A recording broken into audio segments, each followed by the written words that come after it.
Hello, subscribers and others. It's David Hoffman, filmmaker, talking to you about something that really does upset me. And you're about to see a clip where I went to a guy who I consider an expert at this. We have in this country, and I think in a lot of countries in the world, certainly in the democracies, a partisan divide. There are two groups who seemingly hate each other. They want to stop each other. They want to, I don't want to use the word kill, but it's like that. It's just like this. And I remember a time back in 1969 when the country was fractured over the Vietnam War, 50-50, where families broke up and wouldn't have dinner with each other. Friends didn't talk to each other. It was really an ugly time. I was making films at that time. I was interviewing people at that time, and I was hearing terrible stories. America, e pluribus unum, the many become one. Well, we weren't one. And I feel that now. If you look at the comments, so many, but not all, are anger-filled, rage-filled, belittling the other guy, almost like we're in a war and the country can't sustain it. So I asked Bill Shireman, one of my close colleagues and a guy that I've worked for on several occasions. Bill is an expert at this subject. I mean, he specializes in bringing together people who hate each other, seemingly. He's done it spectacularly in the environmental movement, where he's brought corporations with eco-warriors into the same room, and they end up most of the time talking to each other. So I'm honored to be doing this interview you're about to see with Bill Shireman. And you know why I did it? Because I'm really upset about this and I'd like to help. So Bill, I have thousands of subscribers telling me they're very unhappy with the split in the country, the anger, the hate for one side or the other. Mm-hmm. What do you feel is going on? Before I ask you what to do about it, what do you feel is going on? Hate sells. Hate sells. It comes down to that. We do not hate each other as much as we think we do. But hate is such a compelling way to draw clicks and draw audience that that is what the media focuses on. That is what politics focuses on. And that is what advertisers pay for. So that fundamentally is the problem that we're facing. Really, only about 15% of people on the left and 15% of people on the right actually hate each other. They have dehumanized each other. They have denied the humanity in one another because they are warriors. And they have decided that that is the enemy and they're the good guys and the battle is on.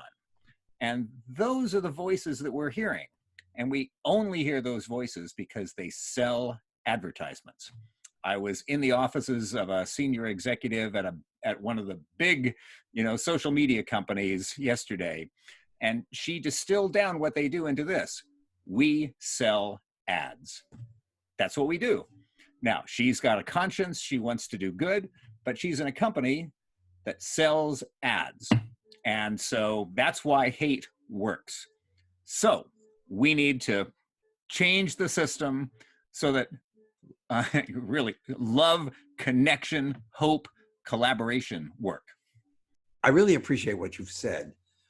My audience is very upset about this. They don't like it. Okay, I have my opinion, but it seems as though some of my subscribers are turning everything into politics. I could be talking about a hot dog stand and they make a political statement. I could be talking about a piece of bluegrass music and it has a political connotation. Are you experiencing this, everything becoming political? Everything has become political. And this is by design, but not intent.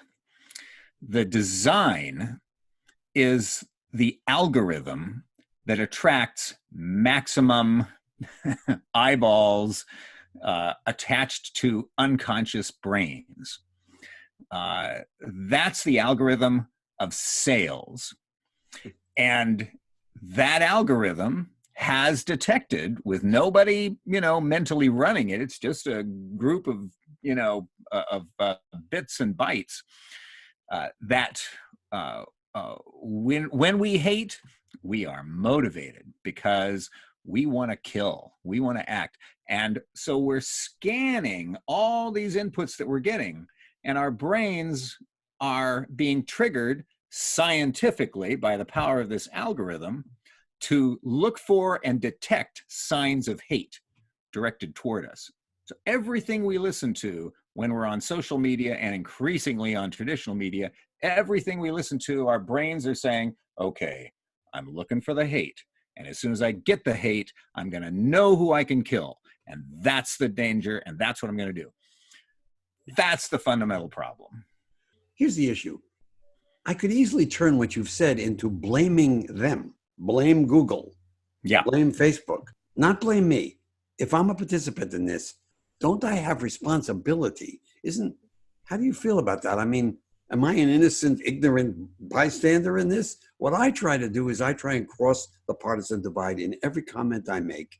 And thousands of people write me their appreciation for that I'm trying to do that. I'm trying to beat the system.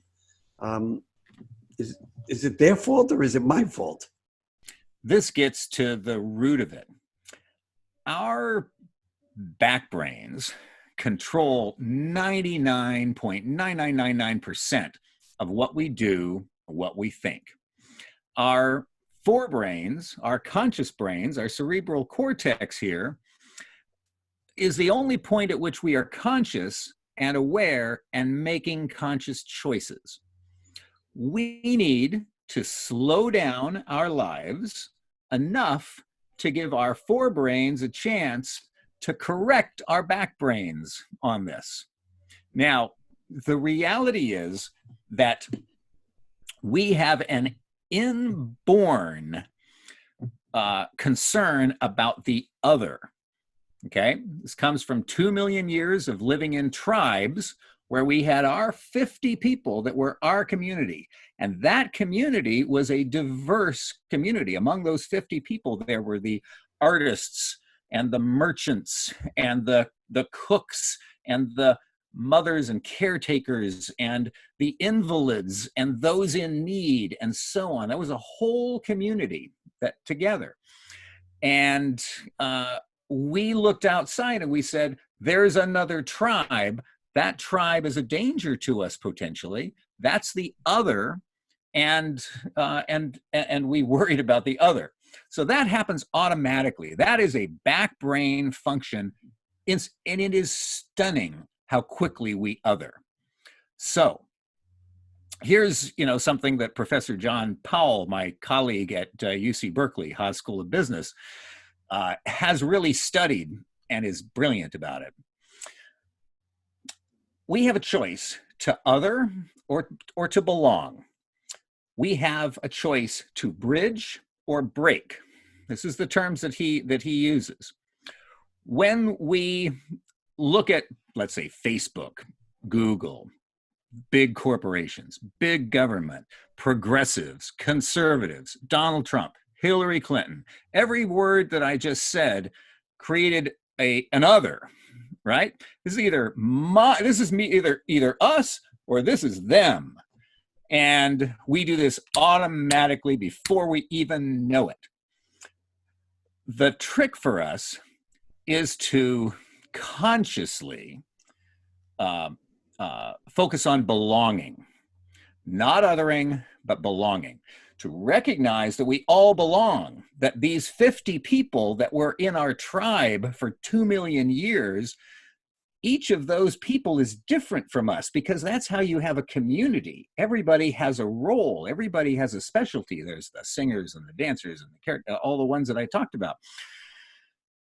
We have now othered each of them, and we've gathered together with people who are just like us.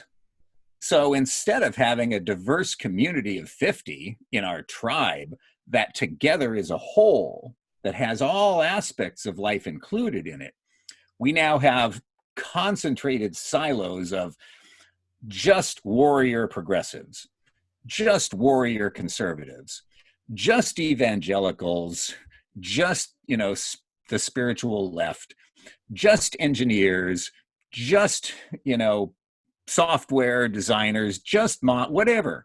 We've separated ourselves into dysfunctional tribes of sames. And that's just a function of our back brain misfiring in a very different kind of culture. So what do we need to do? We need to bring ourselves together. That means we need to bridge the divide. Now, fortunately, about 1 out of 5 of us are natural bridgers. 1 out of 3 or so, really not, probably more like 1 out of 10, but we see it in politics now, about 1 out of 3 are breakers. They are warriors. They divide us. And those are the groups that the media, advertisers, and politicians talk to. They are speaking directly to them. And they speak to them in the terms that cause them to break from each other. And they do that because they want to win elections, if you're politicians. They want to sell advertising, if you're media. And they want to sell products and services, if you are an advertiser. So that's why they're doing it. What they're not speaking to are the bridgers in the middle, this 20% that are essentially left out of the media. These are people who don't respond to hate and don't respond to division. They respond to hope and collaboration. And their natural tendency is to associate, to come together, to bring people together. They are the social and business entrepreneurs. Those folks are our missing link. They are the ones that connect the left and the right. And there are millions of us, but we need to find each other. That was absolutely wonderful for me, Bill, because I'm one of these people who wants to increase the size of my community, to feel the togetherness rather than the separatedness. And on my block, I mean, people disagree with each other within my block. Everybody disagrees, really, about something or other, the dog barking or the car parked wrong. But I feel this is my community, and I'm part of that 20%. And I'm working hard on my YouTube channel to increase the size of that community each week. So I really want to thank you for this. We're going to get questions. Would you mind if I ask you again, after we've got some questions from people, what they're asking you to talk about? Would you go further with this?